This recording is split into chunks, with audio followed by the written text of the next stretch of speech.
जब भी जनता से वायदा किया उसके अनुरूप उन्होंने फैसले लिए। जी आज 1 करोड़ नौकरियों और रोजगार का सवाल है।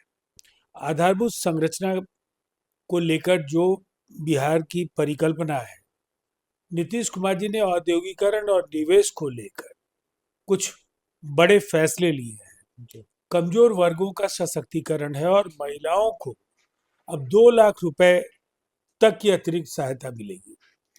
तो कुल मिलाकर के जो ये पूरा का पूरा परिदृश्य है, जी ये विकसित बिहार बनाए जाने की दिशा में। नमस्कार, न्यूज फॉर्मेशन देख रहे हैं आप। मैं हूं आपके साथ धीरज सिंह। विधानसभा में कल वित्त मंत्री विजेंद्र यादव की ओर से बिहार का बजट पेश किया गया। हमारे साथ हैं जेडीयू के राष्ट्रीय प्रवक्ता राजीव रंजन प्रसाद जी। राजीव जी, कल वित्त मंत्री की ओर से बजट पेश किया गया, इसको लेकर आरजेडी लगातार सवाल उठा रही है कि बजट में कुछ है नहीं, वही पुराने रैपर को नए सजा के आप लोग पेश कर दिए हैं। अब देखिए, आरजेडी के नेताओं का मानसिक दिवालियापन तो हम समझ सकते हैं। जी उनसे पूछना चाहिए कि लालू जी के और राबड़ी जी के मुख्यमंत्रित्व कार्यकाल के आखिरी वर्ष का जी जो बजटीय आकार था वो 25,000 करोड़ था, और पिछले बजट के मुकाबले इस बार का जो बजट है ये 3,47,000 करोड़ का अर्थ है जी कि 30,000 करोड़ रुपए का फासला 1 वर्ष में हमने तय किया है, और जी जो उनके आखिरी बजट से ज्यादा का है।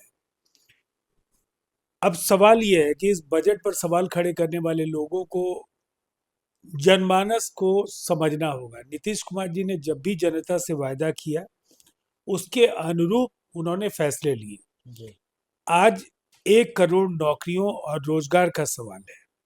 आधारभूत संरचना को लेकर जो बिहार की परिकल्पना है, नीतीश कुमार जी ने औद्योगिकरण और निवेश को लेकर कुछ बड़े फैसले लिए हैं। जी कमजोर वर्गों का सशक्तिकरण है और महिलाओं को अब 2 लाख रुपए तक की अतिरिक्त सहायता मिलेगी।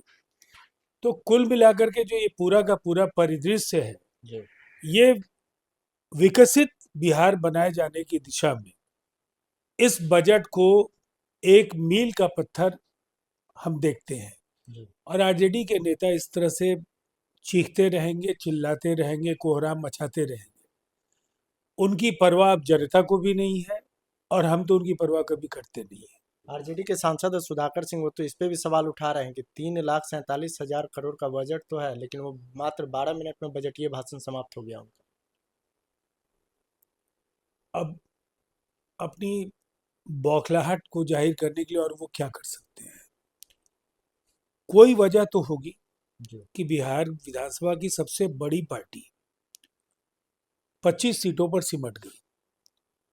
उनके साथियों को भी 2 अंकों में आने का अवसर जनता ने नहीं दिया है, और शायद जनता थोड़ी कठोरता अगर दिखाती तो तेजस्वी जी नेता प्रतिपक्ष भी नहीं बन पाते।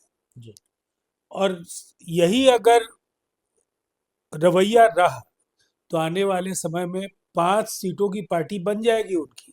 जी रचनात्मक विपक्ष की भूमिका में भी कभी कभी दिखना चाहिए, और बजट जैसे जो वित्तीय जो मसले हैं, ऐसे मसलों पर संकीर्ण राजनीतिक हितों से ऊपर उठकर राजनीतिक दलों को अपना आचरण दिखाना चाहिए। आखिर में एक सवाल है कि केंद्र सरकार की ओर से भी जो बजट पेश किया गया उस पर भी आरजेडी लगातार सवाल उठा रही है कि पिछले साल चूंकि बिहार में चुनाव होना था तो मिथिला वाली साड़ी और पहन के बिहार को प्रमोट किया गया, लेकिन इस बार कुछ नहीं था तो पटना का और बिहार का नाम भी नहीं लिया। बजट को पहले देख लें। केंद्रीय बजट में बिहार के हितों की रक्षा इस बार भी काफी मजबूती के साथ की गई है। जी बिहार के अगर पिछले 9 वर्षों में केवल आप रेल के क्षेत्र में देख लें, रेल संबंधी आधारभूत संरचना में जी 9 गुनी वृद्धि हुई है। जो आपका हाई स्पीड रेल कॉरिडोर है, वाराणसी से सिलीगुड़ी के बीच बिहार का एक बड़ा भूभाग इससे लाभान्वित होने जा रहा है। बिहार नदियों का राज्य है। जी आंतरिक जो हमारे जलमार्ग हैं उन पर सस्ती माल ढुलाई, रोजगार और रोजगार के लिए प्रशिक्षण, इन जी सब का समावेश इस बजट में है। जी। इसके साथ ही मत्स्य पालन के क्षेत्र में बिहार काफ़ी अच्छा कर रहा है और केंद्रीय बजट के जो महत्वपूर्ण फैसले हैं उसमें मत्स्य पालन भी एक बड़ा क्षेत्र है। हर जिले में महिला छात्रावास होगा, बिहार को इसका बड़ा लाभ मिलेगा। कई ऐसे फैसले हैं, उन फैसलों को उन्हें देखना चाहिए और जल्दबाजी में केवल बजट को कोसने के बजाय जन भावनाओं को भी वो अगर समझ लेते तो शायद वो इतनी बड़ी दुर्दशा सुधाकर जी की पार्टी की नहीं होती। बहुत बहुत धन्यवाद। ये जेडीयू के राष्ट्रीय प्रवक्ता राजीव रंजन प्रसाद जी। दिल्ली से न्यूज़ फॉर नेशन के लिए मैं धीरज सिंह।